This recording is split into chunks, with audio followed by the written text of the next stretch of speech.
মরুভূমির উত্তপ্ত বালিতে সবচেয়ে দ্রুতগামী ও বিপজ্জনক র্যাটেল সাপের অস্তিত্ব মিলছে। বালিতে কিছু দাগ দেখলে বুঝতে হবে সামনেই লুকিয়ে থাকতে পারে এই ডোরাকাটা সাপ। কিন্তু দৌড়েও এক্ষেত্রে পার পাওয়া যাবে না, কেননা বিশ্বের দ্রুতগামী সাপের তালিকায় রয়েছে এই সাপের নাম। এমনকি এই সাপটির কামড়ে 20 সেকেন্ডের মধ্যেই মানুষের প্রাণহানির শঙ্কা রয়েছে। শিশু সাপেরাই নাকি এর অন্যতম কারণ।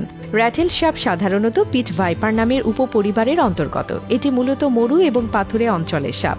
অস্ট্রেলিয়ার উত্তর উপকূল এবং দক্ষিণ এশিয়ার উপকূলের সাগরের জলেও এই সাপের দেখা পাওয়া যায়। ইংরেজি র্যাটেল শব্দের বাংলা অর্থ ঝুনঝুনি।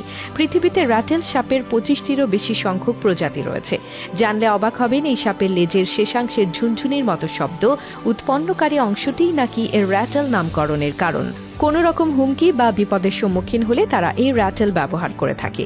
র্যাটেল সাপের প্রধান খাদ্য ইঁদুর, ছোট পাখি এবং অন্যান্য ছোট প্রাণী। প্রথমে এরা শিকারকে একটি ক্ষতিকর দাঁতের দংশনের দ্বারা কাবু করে ফেলে। ফলে শিকার সাধারণত খুব তাড়াতাড়ি তার চেতনা হারায়, এমনকি প্রাণহানির দিকে এগিয়ে যায়।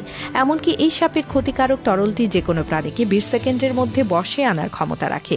কিন্তু সহজ শিকার থেকে পালিয়ে যাবার চেষ্টা করবে এমন শিকারই এই সাপের বেশি পছন্দ, কেননা র্যাটেল সাপ তার দেহের দৈর্ঘ্যের 2/3 দূরত্ব থেকেও দংশন করতে পারে। জানা যায় র্যাটেল সাপ সুগঠিত দাঁত সহই জন্ম নেয় এবং দংশনের সময় প্রয়োগকৃত তরলটির মাত্রা নিয়ন্ত্রণ করতে পারে। সাধারণত দংশনের সময় তারা শিকারকে পূর্ণমাত্রায় পদার্থটি প্রয়োগ করে, কিন্তু দংশন যখন আত্মরক্ষার্থে হয় তখন তারা তরলটি প্রয়োগ করে না। যদি করেও তবে দংশনের সময় তরলটি অল্প পরিমাণে নির্গত হয়। উল্লেখ্য, সাপ যদি ভীত বা আঘাতগ্রস্ত হয় তখন তা দংশনের সময় এসব চিন্তা নাও করতে পারে।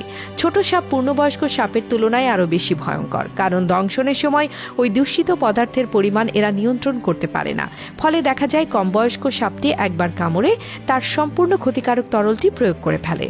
সংবাদ মাধ্যম থেকে প্রাপ্ত তথ্য অনুযায়ী এই সাপ কামড়ালে শিশুদের প্রাণ দ্রুত সংকটাপন্ন হয়। সাপটির নিক্ষিপ্ত ক্ষতিকর তরলটি শরীরের টিস্যু নষ্ট করে থাকে। এতে শরীরের লাল রঞ্জকটি জমাট বেঁধে যায়, ফলে এই সঞ্চালন প্রক্রিয়ায় ব্যাঘাত ঘটে। এছাড়া এই সাপ কামড়ানোর পর শ্বাসকষ্ট, প্যারালাইসিস, বমি, চেতনাহীন হয়ে পড়া ইত্যাদি লক্ষণ দেখা দিতে পারে।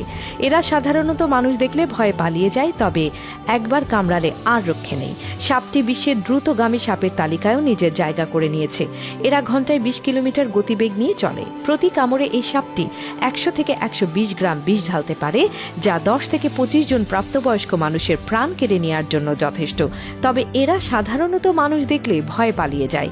বিভিন্ন তথ্য সূত্রে জানা যায় এটি এক কামড়ে অন্তত 12,000 গিনিপিগের প্রাণনাশের বিষ বহন করতে পারে। 24 থেকে 48 ঘন্টার মধ্যে এই সাপ যে কারো জীবন কেড়ে নিতে পারে। তবে এমনিতে এরা নাকি শান্ত ও লাজুক প্রকৃতির হয়ে থাকে। আঘাতের শিকার না হলে এরা কাউকে আক্রমণ করে না।